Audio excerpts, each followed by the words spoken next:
নমস্কার, পাকবিচিত্রায় সকলকে স্বাগত জানাই।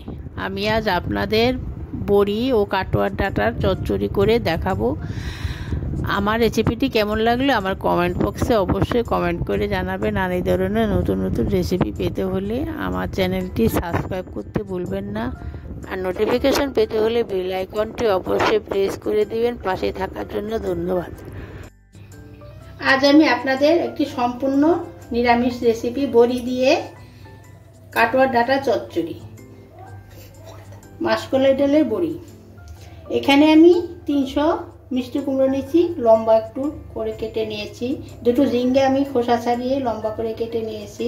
কাটোয়ার ডাঁটা আমি খোসা ছাড়িয়ে লম্বা করে কেটে নিয়েছি। একটা বেগুন আমি ডুমো করে কেটে নিয়েছি। একটা বড় আলু আমি লম্বা করে কেটে নিয়েছি। এখানে 3টে কাঁচা লঙ্কা, 1 টেবিল চামচ কালো সর্ষে আমি শিলে বেটে নিয়েছি। আপনারা চাইলে মিক্সিতেও পেস্ট করে নিতে পারেন। হলুদ নিয়েছি পরিমাণ মতো, নুন নিয়েছি। এখানে 7টি কলার ডালের বড়ি আমি ভেজে নিয়েছি। আর ফোড়নের জন্য নিয়েছি 5 ফোড়ন আর 2টো শুকনো লঙ্কা। দেখুন, আমি রান্নার জন্য 3 টেবিল চামচ সর্ষের তেল কড়াইতে দিয়ে গরম করে নিয়েছি। এখন ফোড়নে 2টো শুকনো লঙ্কা দিয়ে দিচ্ছি। শুকনো লঙ্কাটা একটু ভেজে নিচ্ছি। 5 ফোড়ন দিয়ে দিচ্ছি। 5 ফোড়নটা একটু ভেজে নিচ্ছি। ভাজা হয়ে গেছে, সুন্দর একটা গন্ধ বেরিয়েছে। এখন আমি সবজিগুলো এক এক করে দিয়ে দেব। মিষ্টি কুমড়ো দিয়ে দিচ্ছি।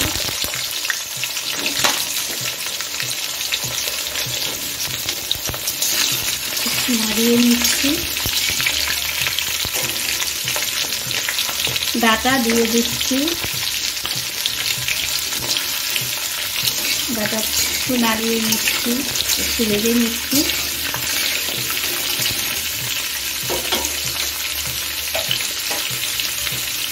কেটে রাখা আলুটাও দিয়ে দিচ্ছি। আলুটাকে একটু ভেজে নিচ্ছি। কেটে রাখা ঝিঙ্গে দিয়ে দিচ্ছি। বেগুন দিয়ে দিচ্ছি। এখন সব কিছু আমি 2 মিনিট ভেজে নিচ্ছি। চা চামচের 1/2 চামচ নুন দিয়ে দিচ্ছি। 1/2 চামচ হলুদের গুঁড়ো দিয়ে দিচ্ছি। এখন আমি সব কিছু মিশিয়ে ভালো করে কষিয়ে নিচ্ছি। একটু আবার আমি 2 মিনিট কষিয়ে নেব। মিনিট হয়ে গেছে। এখন আমি গ্যাসটা মিডিয়ামে রেখে ঢাকা দিয়ে 2 থেকে 3 মিনিট রেখে দেব। দেখুন, আমার 3 মিনিট হয়ে গেছে। সবজির থেকে অনেকটা জল বেরিয়েছে। দেখুন,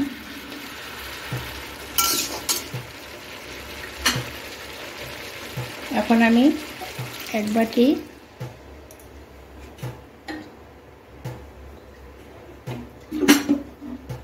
দু বাটি জল দিয়ে দিচ্ছি।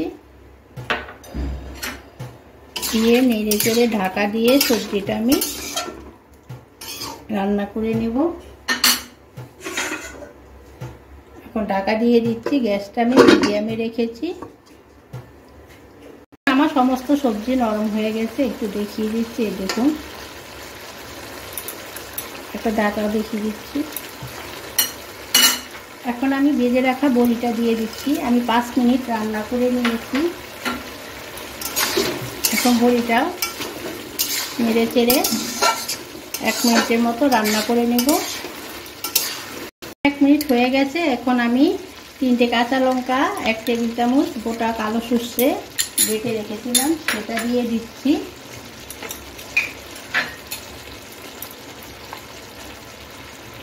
এক টেবিল চামচ কাঁচা সর্ষের তেল আর 2 চামচ দিয়ে দিচ্ছি। এখানে নুন জাল আপনাদের স্বাদ অনুযায়ী দিবেন। আমি এখানে মিষ্টি ব্যবহার করছি না, যেহেতু মিষ্টি কুমড়া মিষ্টি। আপনারা চাইলে একটু চিনি অ্যাড করতে পারেন। দেখুন আমার বড়ি দিয়ে কাটুয়া ডাঁটা চচ্চড়ি তৈরি হয়ে গেছে।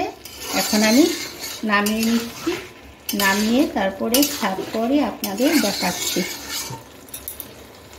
দেখুন আমার বড়ি দিয়ে কাটোয়া ডাঁটা চচ্চড়ি তৈরি হয়ে গেছে। এটি আপনারা আমিষ নিরামিষ যে কোনো দিন করে খেতে পারেন। আমি যেভাবে রান্না করলাম আপনারা সেভাবে রান্না করে খাবেন, দেখবেন খুব ভালো লাগবে।